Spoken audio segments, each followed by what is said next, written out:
Okay, तो इस video में तुम सीखने वाले हो एक ऐसे प्रोफेशनल टूल के बारे में जो सिर्फ एक्सपर्ट्स यूज करते हैं। तुम्हें पता होना चाहिए कि जो प्रोफेशनल्स होते हैं वो नॉर्मल इंडिकेटर्स जैसे कि MACD, RSI वगैरह यूज नहीं करते, बाकी एक डिफरेंट कैलिबर्स के इंडिकेटर यूज करते हैं जो कि शायद रिटेल ट्रेडर्स को समझ ही ना आए। Now look at this guy is a professional forex trader जिसने रॉबिन्स कप के FX डिवीजन को मल्टीपल ईयर्स के लिए डोमिनेट किया है। जिन्हें नहीं पता कि रॉबिन्स कप क्या होता है, बेसिकली ये एक ट्रेडिंग कॉम्पिटिशन है। वर्ल्ड के प्रोफेशनल ट्रेडर अपनी ट्रेडिंग स्किल को शो ऑफ करते हैं। तो ये सारे प्रोफेशनल लोग इस टूल को यूज करते हैं। मैंने भी रिसेंटली इस टूल को यूज करना शुरू किया है एंड पिछले 3 महीनों में मेरा एक भी वीक लूजिंग वीक नहीं रहा है। सो ये इंडिकेटर जिसके बारे में आज हम बात करने वाले हैं ये है वॉल्यूम प्रोफाइल। हम ये भी डिस्कस करेंगे कि वॉल्यूम प्रोफाइल किस तरह से फॉर्म होता है एंड किस तरह से मैं इसे पर्सनली यूज करता हूँ, बट ये हम लास्ट में डिस्कस करेंगे। So let's get started. तो फर्स्ट ऑफ ऑल ये इमेज जो तुम देख रहे हो बेसिकली एक ऑर्डर फ्लो का एक रिप्रेजेंटेशन है जो कि मैंने बनाया है। तो जब मार्केट में तुम कभी भी ट्रेड करते हो तुम्हें एक पर्टिकुलर प्राइस दिखती है जो मार्केट में चल रही है। फॉर एग्जांपल गोल्ड की प्राइस चल रही है 2600। तो ये जो प्राइस होती है वो हमारी करंट प्राइस होती है जो कि मार्केट हमें करंट के लिए ऑफर कर रहा है। उस प्राइस के ऊपर कुछ लिमिट ऑर्डर्स लगे होते हैं, बेसिकली बाय लिमिट्स ऑर्डर लगे हुए होते हैं, और जो उस प्राइस के नीचे बेसिकली सेल लिमिट ऑर्डर्स लगे हुए रहते हैं। इसके अलावा मार्केट में अग्रेसिव बायर्स एंड सेलर्स भी होते हैं जो कि मार्केट प्राइस में बाय एंड सेल करना पसंद करते हैं। तो जब कभी भी ये अग्रेसिव बायर्स एंड सेलर्स के ऑर्डर इन लिमिट ऑर्डर के साथ ट्रिगर होते हैं तो बेसिकली हमें एक प्राइस मोमेंटम मिलता है। ये सब काफी हाई स्पीड में चलते रहता है ब्रोकर के एल्गोज में। तो अगर तुम ऑर्डर फ्लो वॉच करते हो तो तुम्हें इस तरह की चीजें नजर आएगी। तो अब नोटिस करते हैं कि वॉल्यूम प्रोफाइल किस तरह से फॉर्म होती है। फॉर एग्जांपल यहाँ पे अगर 5000 कॉन्ट्रैक्ट्स लगे हुए हैं एंड किसी बायर ने यहाँ पर बाय किया तो यहाँ पर तुम्हें वॉल्यूम प्रोफाइल में नजर आएगा कि यहाँ पर अग्रेसिव बाइंग हुई है ठीक इस प्राइस में। जैसे कि एग्जांपल लेते हैं 2600। इसे अपन डिटेल में चार्ट में भी डिस्कस करेंगे तो उसे ही देखते हैं। तो जब सारा दिन ये बाइंग एंड सेलिंग चलती रहती है इस तरह के बार्स बेसिकली फॉर्म होते रहते हैं एंड यहाँ पर हमें एक पॉइंट ऑफ कंट्रोल मिलता है जिस एरिया में बायर्स एंड सेलर इंटरेस्टेड है। इसे हम डिटेल में डिस्कस करते हैं। तो फर्स्ट ऑफ ऑल अगर तुम नोटिस करोगे तो ये यूरोएसडी का चार्ट है जहाँ पर अपन वॉल्यूम प्रोफाइल को डिस्कस करना शुरू करते हैं। तो अगर तुम यहाँ पर इंडिकेटर पे जाओगे एंड यहाँ पर डालोगे वॉल्यूम प्रोफाइल तो बेसिकली ये इंडिकेटर तुम्हारे चार्ट में प्रिंट हो जाएगा एंड यहाँ पर हम फर्दर डिस्कस करना शुरू करते हैं। तो फर्स्ट ऑफ ऑल अगर तुम नोटिस करोगे जब तुम वॉल्यूम प्रोफाइल इंडिकेटर को अपने चार्ट में डालते हो तुम्हें कुछ इस तरह के up hills and down hills नजर आएंगे। ये जो अप हिल एरिया होता है इन्हें हम बोलते हैं हाई वॉल्यूम नोड एंड जो ये लो एरिया होते हैं इन्हें हम बोलते हैं लो वॉल्यूम नोड। एंड अगर तुम नोटिस करोगे तो इस एरिया से इस एरिया ये ब्लू में हाईलाइटेड है बिकॉज ये एक फेयर वैल्यू जोन है जो कि मार्केट ने एक्सेप्ट किया है। बेसिकली इस एरिया के लिए बायर्स एंड सेलर्स अग्री कर रहे हैं इस प्राइस के लिए ऑन दैट पर्टिकुलर डे। इसके अलावा सेशन में जो हाईएस्ट वॉल्यूम ट्रेड होता है उस जोन को बोलते हैं पॉइंट ऑफ कंट्रोल, मतलब उस जोन में सबसे ज्यादा लिक्विडिटी है। फॉर एग्जांपल अगर तुम यहाँ पर नोटिस करोगे तो ये हमारा पॉइंट ऑफ कंट्रोल है एंड यहाँ पर सबसे ज्यादा लिक्विडिटी अवेलेबल है। तो अगर तुम नोटिस करोगे यहाँ पर एक हाई वॉल्यूम नोड है तो जो हमारा हाई वॉल्यूम नोड है that will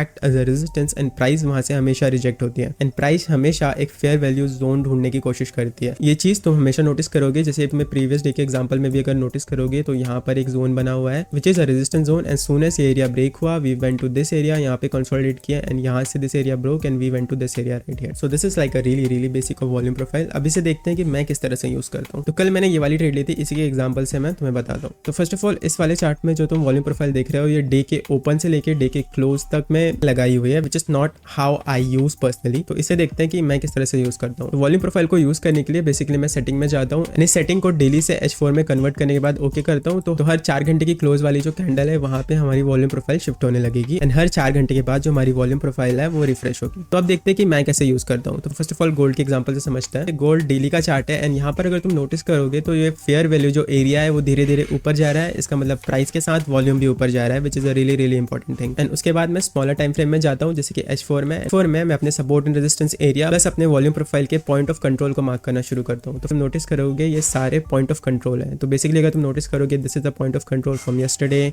and then this is a point of control and this is a point of control. तो यहाँ पे काफी ज्यादा पॉइंट ऑफ कंट्रोल है जिनकी हमें जरूरत नहीं है। I am only looking for most recent 3 point of control. तो नोटिस करोगे टॉप डाउन एनालिसिस करने के बाद मैं कल ठीक इस वाले लेवल पर इंटरेस्टेड था। उसके बाद मैंने इस एरिया के ब्रेक होने का वेट किया एंड ब्रेक होने के बाद मुझे अपने 3 most recent point of control mark करने होता है। तो इस पॉइंट से first of all this was my first point of control, उसके बाद ये हमारा सेकंड पॉइंट ऑफ कंट्रोल था एंड उसके बाद यहाँ पर मेरा थर्ड पॉइंट ऑफ कंट्रोल था। अब देखते हैं कि मैंने इस ट्रेड को किस तरह से एग्जीक्यूट किया। First of all volume profile के साथ मैं ऑर्डर फ्लो भी वॉच कर रहा था एंड जब ये एरिया ब्रेक हुआ था मार्केट में काफी ज्यादा जो बायर्स है वो एंटर हुए थे ऑर्डर फ्लो में। तो उसके कारण ही I was looking to buy on a pull back and eventually जब मार्केट ने पुल बैक दिया ठीक इस पॉइंट ऑफ कंट्रोल वाले जोन में मैंने अपनी फर्स्ट पोजीशन को ओपन किया और targeting 2.5 our profit target and eventually इसका टेक प्रॉफिट हो गया। And the second thing is अगर मार्केट यहाँ से रिजेक्ट नहीं होता तो मैं यहाँ से ऑर्डर करता एंड इसका भी अगर स्टॉप लॉस हो जाता then I would have been done for the day and उस दिन के लिए मैं लॉस लेके एग्जिट हो जाता मार्केट से, बट वैसा नहीं हुआ। फर्स्ट पॉइंट ऑफ कंट्रोल से बेसिकली मेरा ऑर्डर फिल हुआ एंड 2.5 आवर पे मैंने टेक प्रॉफिट लिया। इस तरह की सिग्निफिकेंट तुम हमेशा मार्केट में देखोगे कि इस वॉल्यूम प्रोफाइल से मार्केट ऊपर गया, उसके बाद इस वॉल्यूम प्रोफाइल से मार्केट ऊपर गया, you have to study this. Basically अगर तुम इस इंडिकेटर को अपने चार्ट्स में लगाने वाले हो तो मेक श्योर कि तुम इसे लगभग 2 से 3 महीने पहले प्रैक्टिस करो, बिकॉज अगर तुम नहीं करोगे एंड पहले ही इस इंडिकेटर को ड्रॉप कर दोगे तो तुम कभी भी प्रॉफिटेबल नहीं बन पाओगे। तो बेसिकली तुम्हें इस इंडिकेटर के साथ काफी ज्यादा वक्त बिताना है, लाइक 2 महीने 3 महीने, एंड उसके बाद तुम्हें पैटर्न्स नोटिस करने हैं कि तुम्हारी पर्टिकुलर पेयर में किस तरह का प्राइस एक्शन बनता है वॉल्यूम प्रोफाइल के साथ। ट्रस्ट मी गाइस, अगर तुम इसे यूज करते हो अपने आइडियाज के साथ, अपनी वॉल्यूम प्रोफाइल के साथ, अपने सपोर्ट रेजिस्टेंस के साथ, तो तुम्हें काफी अच्छे आरआर वाले ट्रेड मिल सकते हैं। पिछले वीक में there has been a point जहां पर मुझे 1:5 1:8 तक के ट्रेड मिले। ऑफ कोर्स मैं उन्हें कैपिटलाइज नहीं कर पाया बिकॉज मैं 2.5 पे मोस्टली अपनी ट्रेड को काट देता हूं। बट या volume profile is a really good indicator only अगर तुम इसे डिसिप्लिन से प्रैक्टिस करो। बाकी इसके अलावा मैंने रिसेंटली 2 वीडियो बनाया जो तुम यहाँ से और यहाँ से देख सकते हो। So that is it for the video. I will see you.